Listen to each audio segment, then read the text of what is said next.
It began on the coldest night of the year, when the wind seemed to whisper through the trees in a language older than time itself, and Julian, a quiet, observant man of 25 who had long believed he was born into the wrong century, arrived at the forgotten coastal town of Eld Hollow seeking nothing but silence and a break from a life that never quite fit. Yet as he stepped off the train and onto the empty platform surrounded by fog so thick it seemed to hum, he felt it, not just the chill of winter but the weight of unseen eyes, of history breathing through the cracks in the cobblestone, and though he told himself it was nonsense, that he was just tired and disoriented, something inside him whispered that he had been here before, not in this life perhaps, but in a dream he could never remember upon waking. The town was barely a dot on any map, shrouded in local legends that made it a curiosity for tourists in summer, and a ghost in every other season, and Julian recently, orphaned and emotionally numb, had inherited a crumbling estate on the cliffs known as the Thornhouse from an uncle he never met, whose name, Edgar Mallow, was always spoken in hushed tones by the few who remembered him, and it was there, as Julian crossed the rusted gate beneath a twisted hawthorn tree, that he saw her, a woman standing on the upper balcony as if she had been waiting for him all her life. She wore a dark green cloak lined with velvet,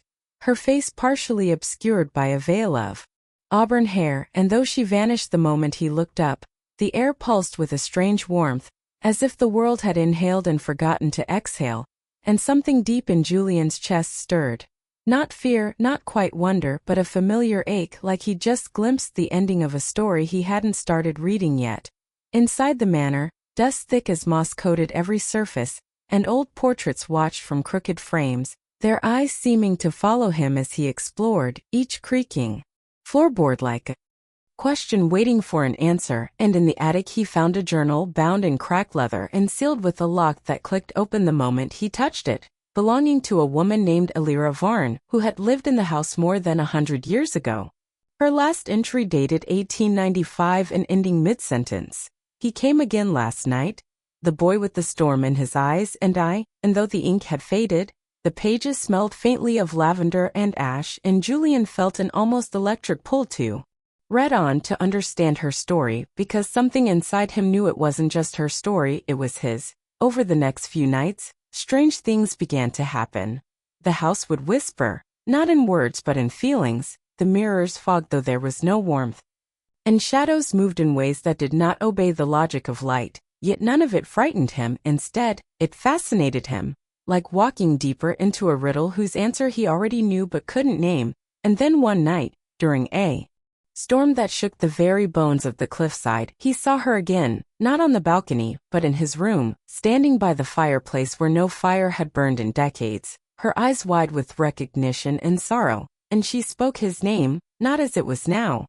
but as it had been then. "Jonas," she said, and the name hit him like a wave, bringing flashes of a life he'd never lived. Candlelit dances in rooms that no longer existed, kisses beneath oak trees in summer rain, a promise whispered as war drums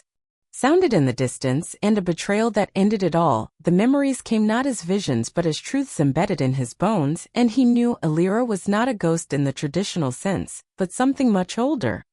bound to this place by love that never found completion, reliving fragments of a love story doomed to repeat until the final vow was fulfilled. And Julian, or Jonas as she had once known him, was the missing half of a promise broken by time, treachery, and death.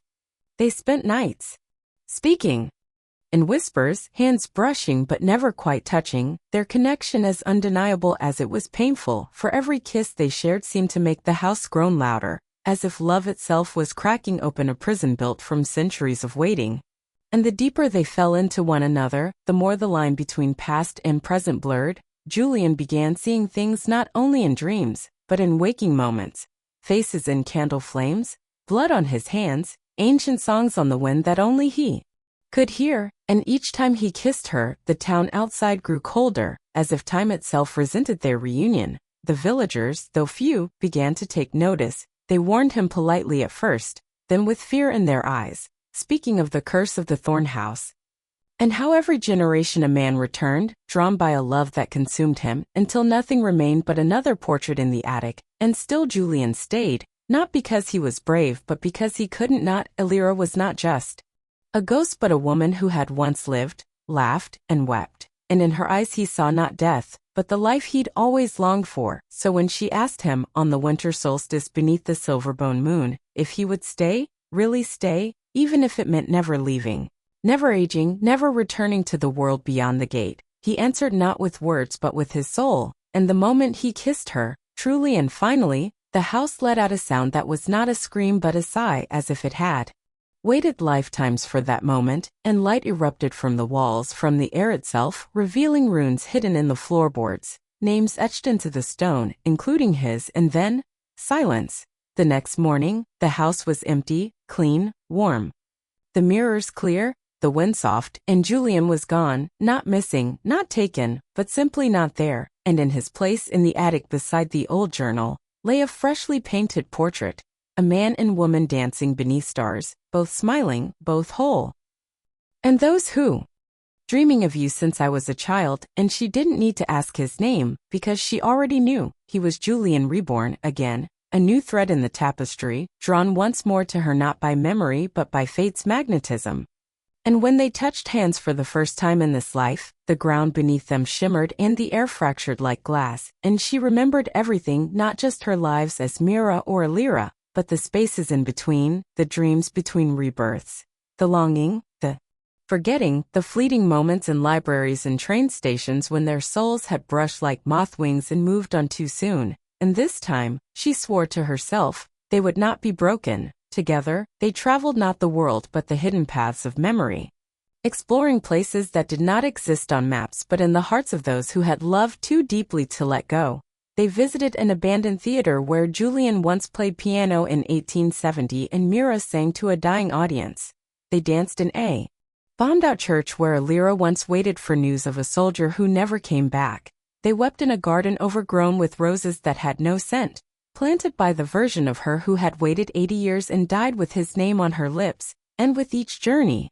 they stitched their fragmented soul into something whole, something that burned brighter than flesh or blood, a love that remembered itself. And yet, even as they healed, something darker stirred beneath the surface, a presence that had followed them across lives, not as a curse but as the original wound. The man who had cursed Lyra, once her betrothed, a sorcerer scholar who had unlocked secrets no mortal should hold and bound his soul to the wheel of time so that he could possess her again. Over and over, killing each Julian before love could fully bloom, and now, reborn as a wealthy philanthropist named Caldervex, he sought Mira in the real world with subtle force, first buying the rights to her novels, then visiting her readings, and finally revealing his knowledge of her past, calling her Lyra, with a voice like velvet and thunder, offering her immortality, power, and dominion over time if only she'd abandon Julian and return to him, to the one who loved her first. Mira rejected him, of course, but rejection only deepened his obsession, and soon her dreams turned violent. Visions of fire swallowing oceans, of Julian screaming in 1,000 different deaths, of the Thornhouse burning and rebuilding in endless loops. Until she knew, Calder would not stop until he either reclaimed her or destroyed everything she loved, and so she made a choice not to run, but to end it. With Julian's help, she returned to Eld Hollow, now only a memory embedded in the forest, and stood once more before the ruins of the Thornhouse, which appeared only for them, shimmering like a mirage, and inside its walls, beneath the chandelier that had watched 100 lifetimes pass, they performed the ritual of unbinding, calling forth not just Calder but every memory, every soul, every version of themselves across time, and they stood together, Mira and Julian and Lyra and Jonas and all the echoes in between, hand in hand, refusing fear, declaring love not as possession but as liberation. And when Calder appeared, face twisted with fury, time collapsing around him in spirals, they did not fight him with weapons, but with forgiveness, not because he deserved it, but because they refused to carry hate anymore. And in that moment, Calder shattered, not in body but in spirit. His obsession unspooled into dust, and the cycle broke with a sound like a bell rung backwards, silence rushing in to fill the void. And in the silence that followed Calder's dissolution, the Thornhouse pulsed with a light that Mira and Julian had never seen before, a living, golden warmth that seemed to come not from the chandeliers or windows, but from the walls themselves, as though the house, after all its centuries of waiting and weeping and whispering, was finally at peace, its heart no longer fragmented but whole. And as they stepped out of the ruins and into the surrounding field where lavender bloomed even in the heart of winter, they knew, without needing to speak, that this time their story would not be cut short, that their love, which had endured so many deaths and departures, had finally become its own force, not held together by fate or curses, but by the sheer will of two souls who refused to forget each other, no matter how many bodies, names, or worlds they wore. And yet, even in peace, there were choices to be made, for the ritual of unbinding had done more than free them. It had thinned the veils between lives, opening doorways not just to past memories, but to alternate timelines and reflections of who they might have been. Mira saw herself as a warrior queen in a sandblasted realm, as a street painter in a neon-lit city that never slept, as a scientist on a moon orbiting a dying star, and in every version, Julian, or someone shaped like him, was there, eyes burning with recognition, and she realized with aching awe that love was not singular, not linear, but a language that echoed across universes, repeating itself with infinite variation, yet always finding its way back to her. They wandered through these realities like travelers through a vast library of soul-linked books,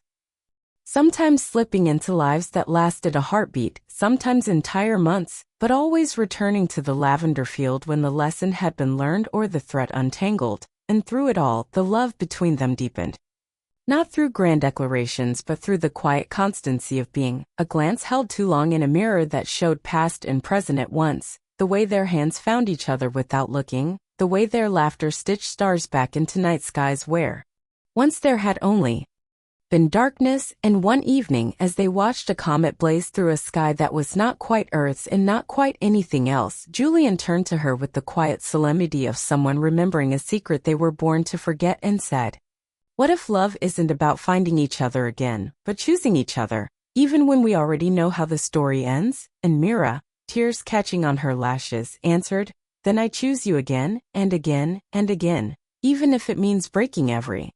ending we've ever written." And in that moment, the world trembled not with fear, but with relief, as if the universe itself had been waiting to hear those words spoken aloud. They built a life within the veils, not rooted to one time or place but flowing through many, and their home became a place of healing for other fragmented souls, those who had loved and lost across lifetimes, those who dreamed of people they had never met, those who woke with tears in their eyes and no idea why. And the Thornhouse, reborn in spirit, became a beacon in the dream realm between lives, where people came not to forget, but to remember, guided by Mira and Julian, who welcomed each soul like an old friend finally found. And among those visitors was a young girl named Ilya who had drawn sketches of a spiral tower since she was 3 years old, never understanding why until she arrived at the field and wept upon seeing it rise from the mist, just as she had drawn it, over and over in crayons and charcoal, across time and memory. And Mira knelt before her and said gently, "You've been here before, haven't you?" To which the girl only nodded, eyes wide with the kind of knowing that doesn't need words. And that night, as Ilya slept beneath the starlight that shifted with every breath, Julian watched over her and whispered, "Another threat returns," and Mira, beside him, smiled through her tears, knowing that love had begun to echo again. But even as their haven flourished, Mira knew their story was not yet done, for love may heal, but it does not erase, and the world they had once come from still pulsed beyond the veil, scarred and shadowed and full of people who had never found their way to peace. And so she began writing again, not books this time, but dreams, embedding them in the minds of those still walking in waking worlds. A single mother who felt a presence each night at 2:13 a.m. and woke one morning with the name Illyra on her tongue, a retired soldier who dreamed of a lavender scented letter addressed to a woman he'd never met, a terminally ill painter who, in his final days, completed a mural of two figures dancing under a bleeding moon, identical to one Mira had seen long ago in a version of Paris that no longer existed. And through these dreams, Mira and Julian stitched the seams between worlds, healing the past not by erasing it, but by transforming it into a compass for the lost. And slowly the veil thinned further, not torn, but worn like silk stretched by. Faith in people began to remember on their own, without intervention, feeling a strange comfort in ruins, a quiet joy in nostalgia, a pull toward names they'd never heard but somehow missed. And on the 1000th day since the ritual, a shift occurred. The Thornhouse, once visible only between lives, began appearing in the waking world, in reflections, in paintings, in stories written by children who had never learned to spell the name. And a journalist named Eli Thorne published an article titled "The House I Dreamed Last Night," unknowingly becoming the next vessel for memory's return. Mira read it with Julian beneath the boughs of the time tree that grew from the heart of their sanctuary. And as they laughed softly at the synchronicity of his last name, Mira whispered, "He's one of ours," and Julian nodded, already seeing the ripple, the next beginning, the never-ending chapter of a story that was always being rewritten, not by accident, but by love itself, using the hands of the willing.